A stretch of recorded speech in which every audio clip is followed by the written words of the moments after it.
Rajnesh versus Neha या supreme कोर्टाच्या जजमेंटमुळे matrimonial मॅटर्सवरती जबरदस्त परिणाम झालेला आहे. मेंटेनन्सच्या सर्वच केसेसला हे जजमेंट सारख्याच प्रमाणामध्ये ॲप्लिकेबल आहे. हे संपूर्ण जजमेंट समजून घेण्याकरता आपण एक सिरीज याची चालवणार आहोत. या जजमेंटमध्ये सुप्रीम कोर्टाने जे डायरेक्शन्स, जे गाईडलाईन्स दिलेल्या होत्या त्या आपण सविस्तर पाहणार आहोत. या जजमेंटचा उपयोग तुम्ही तुमच्या मेंटेनन्सच्या केसमध्ये करून घेऊ शकता. जे डायरेक्शन्स या जजमेंटमध्ये सुप्रीम कोर्टाने दिलेले होते ते आपणा सर्वांकरिता माहिती करून घेणे अत्यंत महत्त्वाचे आहे, कारण प्रत्येक फॅमिली कोर्टाला ते फॉलो करावेच लागते. तर रजनेश वर्सेस नेहा या जजमेंटची सुरुवातीची पार्श्वभूमी आपण आज पाहणार आहोत या पार्ट 1 मध्ये.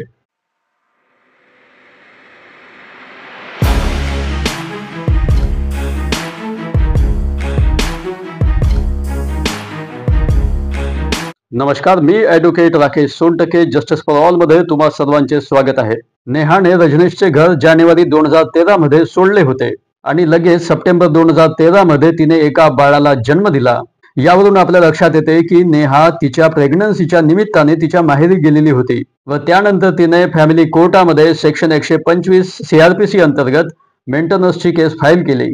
त्याच केसमध्ये तिने इंटिरिम मेंटेनन्स सुद्धा मागितले व ही मेंटेनन्सची ॲप्लिकेशन कंबाईन होती, म्हणजे तिच्या मुलाकरिता सुद्धा तिने यामध्ये मेंटेनन्स मागितले होते. फॅमिली कोर्टाने लगेच 1 सप्टेंबर 2013 पासून तिची इंटिरिम ॲप्लिकेशन अलाउ केली, मेंटेनन्स लागू केले. आता हा ऑर्डर 24 ऑगस्ट 2015 मध्ये फॅमिली कोर्टाने केला. 15,000 रुपये नेहाकरिता आणि 5,000 रुपये तिच्या मुलाकरिता 1 सप्टेंबर 2013 ते 31 ऑगस्ट 2015 पर्यंत ते मेंटेनन्स अलाउ करण्यात आले.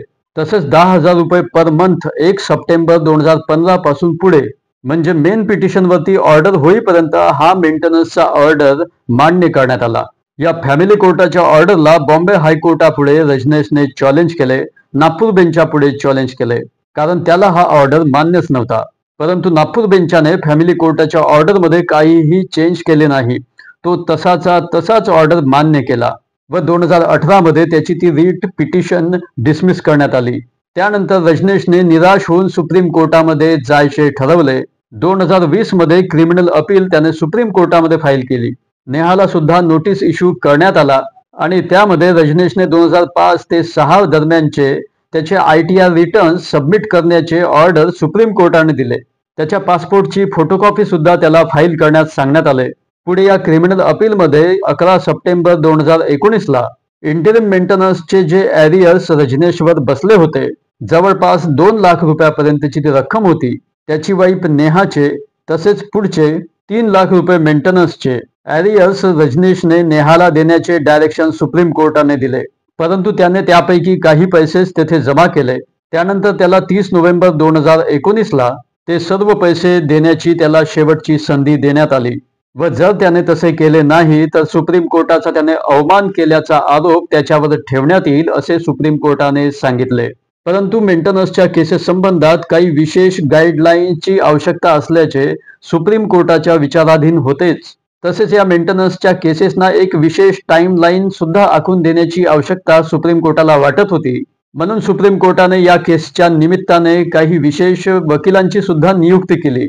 त्यानंतर या रजनेश वर्सेस नेहाच्या केसमध्ये रजनेशने 1,45,000 रुपये 17 डिसेंबर 2019 पासून नेहाला 45 दिवसामध्ये देण्याचे डायरेक्शन सुप्रीम कोर्टाने दिले.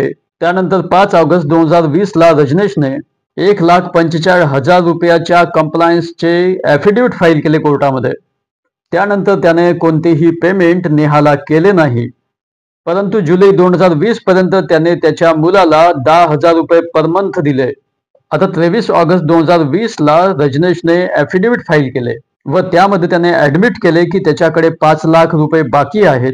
त्यामुळे 50% ॲरियर्स 4 हप्त्यामध्ये पे करण्याचे सुप्रीम कोर्टाने रजनेशला डायरेक्शन्स दिले.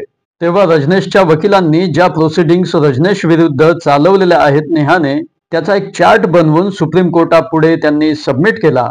त्यानंतर हे मॅटर मेडिएशन करिता सुद्धा पाठवण्यात आले, परंतु हे मेडिएशन सक्सेस झाले नाही.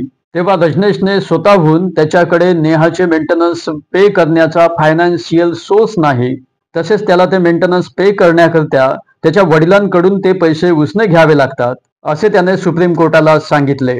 पुढे त्याने म्हटले की त्याने मुलाचे मेंटेनन्स पेड केलेले आहेत आणि तो ते पे करत राहील. आता दोन्ही पार्टींनी त्यांचे आर्ग्युमेंट आणि सबमिशन्स केल्यानंतर सुप्रीम कोर्टापुढे ज्या फॅक्ट्स समोर आलेल्या होत्या त्या अत्यंत महत्वाच्या आहेत. त्यामध्ये रजनेशने सुप्रीम कोर्टापुढे जे सबमिशन केले त्यावरून हे लक्षात येते की त्याच्याकडे सध्या जॉब नाही, त्यामुळे तो नेहाचे मेंटेनन्स पे करण्याच्या स्थितीत नाही. त्याची स्वतःची कोणतीही इमुवेबल प्रॉपर्टी नाही, त्याच्याकडे केवळ एक बँक अकाउंट आहे. त्यामुळे त्याने नेहाचे पुढचे मेंटेनन्स पे करण्यास स्पष्ट नकार दिला. सुप्रीम कोर्टाच्या हेही लक्षात आलेले होते की फॅमिली कोर्टाने त्याच्या ITR वरती चुकीने भरोसा केलेला दिसतोय. त्यामुळेच त्याला 2013 मध्ये ठरलेले मेंटेनन्स पे करावे लागले. तो नवीन बिझनेस प्रोजेक्ट शोधत होता, ज्यामुळे तो त्याच्या कुटुंबाचा उदरनिर्वाह करण्यासाठी चांगल्या पोझिशनमध्ये राहू शकेल. त्यानंतर नेहाचे म्हणणे होते की मुलाकरिता 10,000 रुपये मेंटेनन्स ग्रँट करण्यात आले होते, जेव्हा तो 2.5 वर्षाचा 2015 मध्ये होता. परंतु तो आता 7.5 वर्षाचा आहे. ती अमाऊंट आता त्याच्या वाढत्या खर्चानुसार पुरेशी नाही आणि आता तो शाळेत जातो.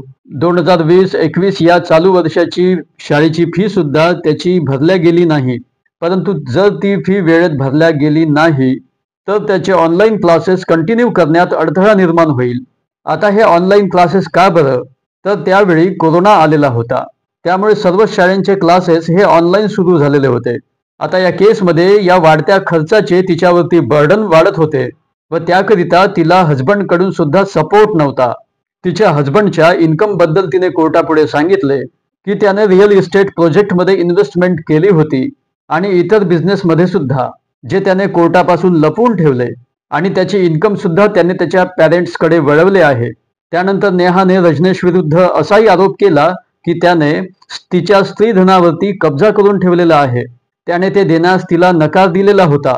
या संबंधात कोर्टाने ऑर्डर्स दिलेले असूनही आणि DV ऍक्टच्या प्रोसिडिंगमध्ये तो जाणून बुजून त्याचे फॉलोअप करत नव्हता, त्याचे पालन करत नव्हता. अशा परिस्थितीमध्ये विश्वासाची मोठी कमतरता होती आणि त्यामुळे यांच्यामध्ये समेटाची कोणतीही शक्यता नव्हती.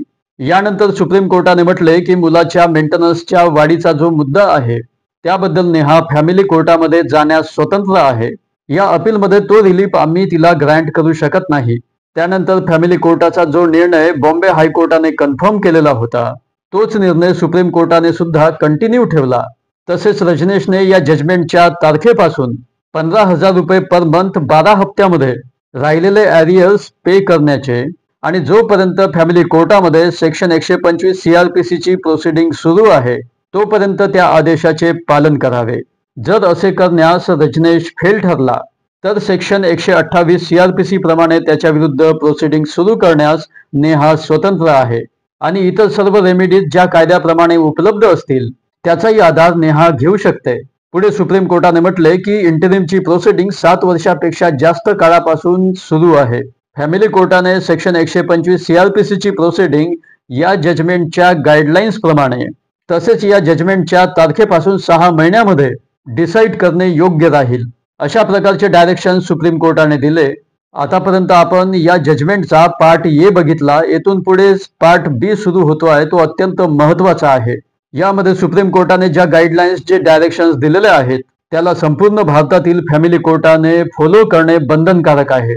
रजनेश वर्सेस नेहाच्या संबंधात असलेल्या सेक्शन 125 CRPC अंतर्गत दाखल करण्यात आलेली मेंटेनन्सची केस फॅमिली कोर्टामध्ये 7 वर्षापासून पेंडिंग आहे, हे सुप्रीम कोर्टाच्या लक्षात आले.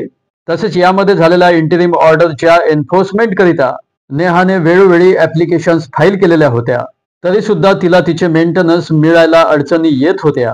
त्यामुळे या संबंधात विशेष गाईडलाईन्सची आवश्यकता असल्याचे सुप्रीम कोर्टाच्या लक्षात आले. म्हणून सुप्रीम कोर्टाने या जजमेंटमध्ये स्पेशल गाईडलाईन्स दिल्या. ते आपण याच्या सेकंड पार्ट पासून सुरू करू. तेव्हा जस्टिस फॉर ऑल मध्ये आज इथेच थांबूया. Thank you so much. Take care of yourself.